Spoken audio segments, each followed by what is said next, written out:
What if taking care of yourself actually helped you show up better for everyone else? I'm Janet Jacks, Coach Janet J, and this is your next best step. This podcast is about real doable shifts that help you breathe easier and move forward one step at a time. If you've been carrying the weight of too much for too long and waiting for things to calm down before you start caring for yourself, this is your sign. The time is now. Let's begin where you are. You were made for more than just surviving. Have you ever noticed your chest tighten during a difficult conversation? Or your heart race when you're worried about someone you love? Here is something fascinating. Researchers are discovering that the connection between stress and heart health in women goes deeper than we realized. And your body has been trying to tell you something important.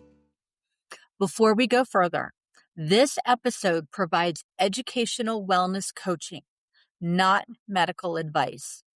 If you are experiencing new chest pressure, shortness of breath, pain spreading to your jaw or arm, sudden cold sweats, or anything that feels urgent, please seek immediate medical care. Women's heart symptoms do not always look dramatic, which is exactly why they matter. Today, we are exploring the stress-heart connection in women, what the latest research shows, why your body's signals deserve attention, and one simple practice you'll use this week to check in with your heart. This is not about adding fear. It is about adding awareness. Let's talk about something many of us have learned to do really well. Being fine. Someone asks you how you're doing, caring for aging parents, managing work, supporting adult kids, juggling 100 responsibilities, and you automatically say, I'm fine. And here's the thing. That response is a survival strategy. It is how we keep moving. It is how we get through the day. The challenge is when that same pattern extends to our bodies.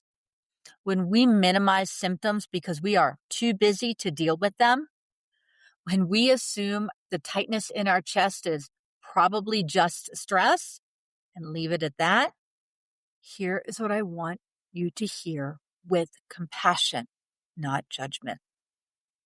Minimizing is a coping style. It is not a medical assessment. Your body speaks. The question is whether you are listening. For decades, heart disease research focused primarily on men. Women's symptoms were considered atypical, which is another way of saying they didn't fit the male pattern. Here is what we now know. Stress affects women's hearts differently than men's hearts, and the differences matter. A major 2024 review published in the Journal of the American College of Cardiology examined psychosocial stress and cardiovascular disease specifically in women. Psychosocial stress is that stress that comes from your relationships, life circumstances, work demands, caregiving responsibilities, those emotional and social pressures you carry every day. The researchers found that certain stressors, including caregiving stress, are especially common among women and can have more pronounced cardiovascular consequences for women than for men. Why? Women tend to show different physiological responses to stress, combined with what researchers call vasomotor reactivity, microvascular dysfunction, and inflammation. Translation: stress does not just live in your head. It shows up in your blood vessels, your inflammatory markers, your nervous system. Your body is responding at a physiological level. And here is something that might surprise you.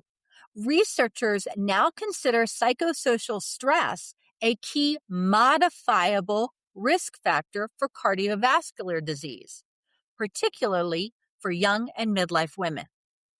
Modifiable means we actually have some control here.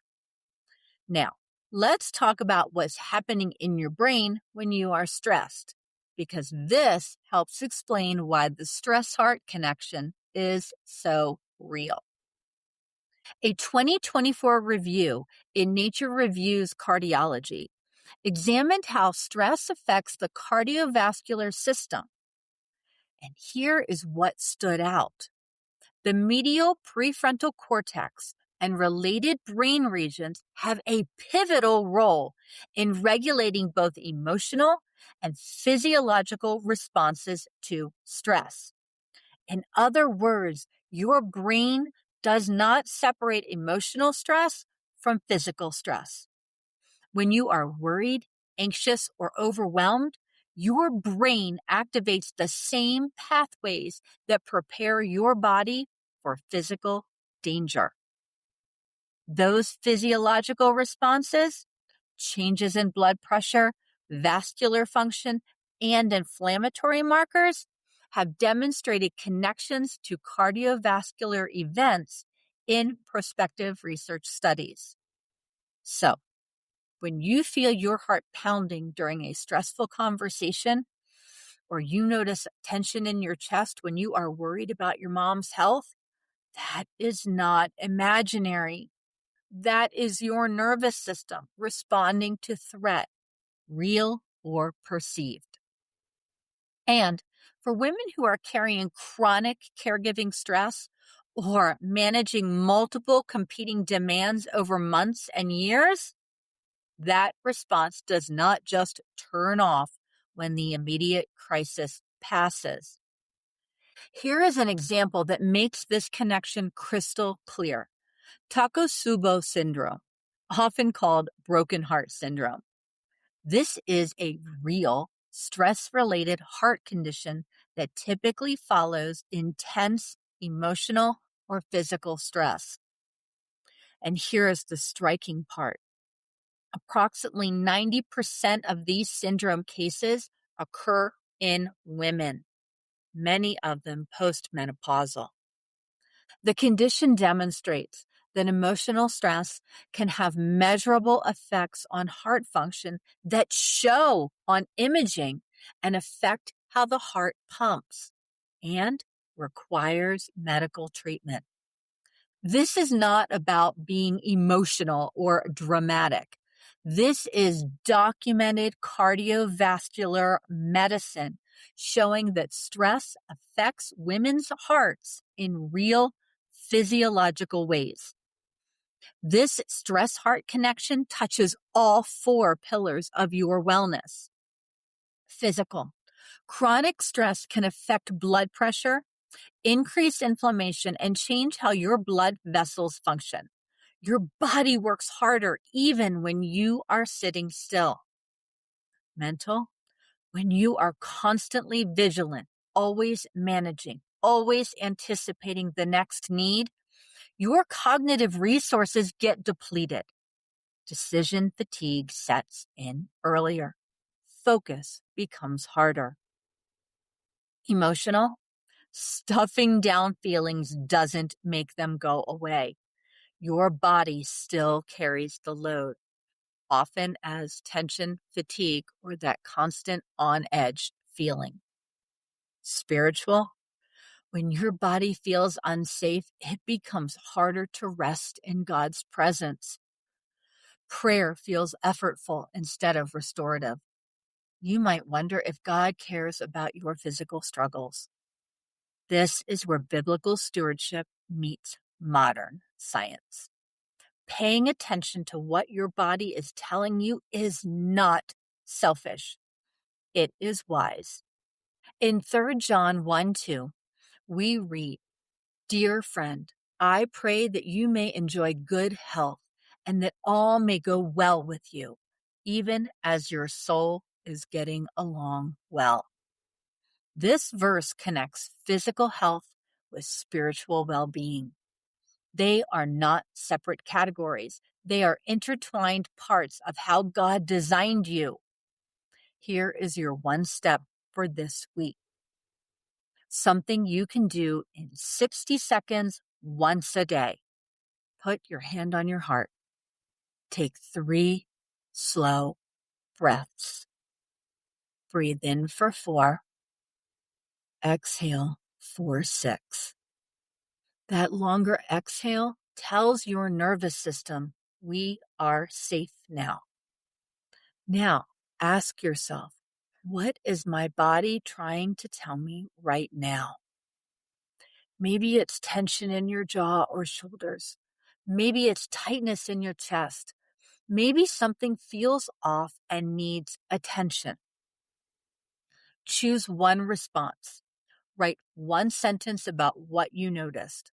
Take a 2-minute reset with water or fresh air, or if something feels concerning, schedule time with your healthcare provider. This simple practice helps you rebuild body trust and catch early warning signs before they become bigger problems. If you've been trained to override your body's signals, this practice might feel unfamiliar at first. That is okay. You are rebuilding body trust with one 60-second check-in at a time. I want to say this clearly. Women's cardiovascular symptoms are often quieter and easier to dismiss by ourselves and sometimes by medical professionals. Your experience matters. If your body keeps waving a flag, you are allowed to take it seriously. You do not need to fix everything today. You just need your next best step. And today, that step is learning to listen. For my email subscribers, your Science Spotlight deep dive on this topic goes out on February 12th with additional context, specific language for advocating with your healthcare provider, and a detailed self-assessment questionnaire. Until next time, take your next best step. All right, you've got your next step. Small, doable, and real. If this inspired you, make sure to grab your free 5-minute daily reset at yournextbeststep.com. It's my gift to help you pause the chaos and reconnect with what matters most. Be sure to subscribe. And if someone came to mind while you listened, please share this with them. Remember, you are seen, you are known, and you matter. Be kind to yourself along the way. You are making real change, one step at a time. If you want an extended version of this practice with more detail, here's the breakdown. Step 1, round and connect. About 15 seconds. Put one hand on your heart. Feel it beating. Take a moment to acknowledge that your heart has been working for you all day, every day, without you even needing to ask. This is about gratitude and connection, not just monitoring. Step 2 is the nervous system reset, about 20 seconds. Take 3 intentional breaths. Breathe in slowly for a count of 4. Exhale even more slowly for a count of 6. This longer exhale activates your vagus nerve, the main pathway that tells your nervous system, we are safe now. You are literally shifting from fight or flight into rest and restore. Step 3, body scan for tension, about 15 seconds. Quick scan from head to toe. Where are you holding tension right now? Jaw clenched, shoulders up by your ears, tightness in your chest or belly, hands balled into fists? Just notice. Don't judge. Don't fix. Just become aware. Step 4, listen to your body's message. Again, about 10 seconds. Ask, what is my body trying to tell me right now? Your body might be saying, I need water. I need movement. This situation is not safe for me. I need rest. Something feels wrong and needs to be checked. Step 5, choose one response.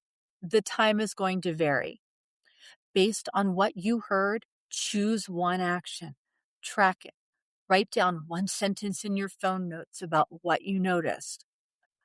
Over time, you'll see patterns. Maybe stress shows up as jaw tension, or worry creates chest tightness. This tracking helps you recognize your body's early warning system. Take a micro reset, 2 minutes, drink a glass of water, walk to a window, step outside for fresh air, do some gentle neck rolls. Small reset, big impact. Schedule medical attention. If something feels new, persistent, or concerning, especially chest discomfort, unusual shortness of breath, unexplained fatigue, or any symptom that feels off, schedule a conversation with your healthcare provider. Don't wait for it to get worse to deserve attention. This practice is built on research-supported principles: nervous system regulation through breathwork, interoceptive awareness, that's basically the fancy term for noticing what's happening in your body, and early symptom recognition. Do this once a day, same time if possible, for the next week. Mornings work well because it sets your awareness for the rest of the day. Right before bed works too because it helps you process what your body carried all day. The goal is not perfection. The goal is connection. Learning to listen to the body God gave you with kindness and wisdom.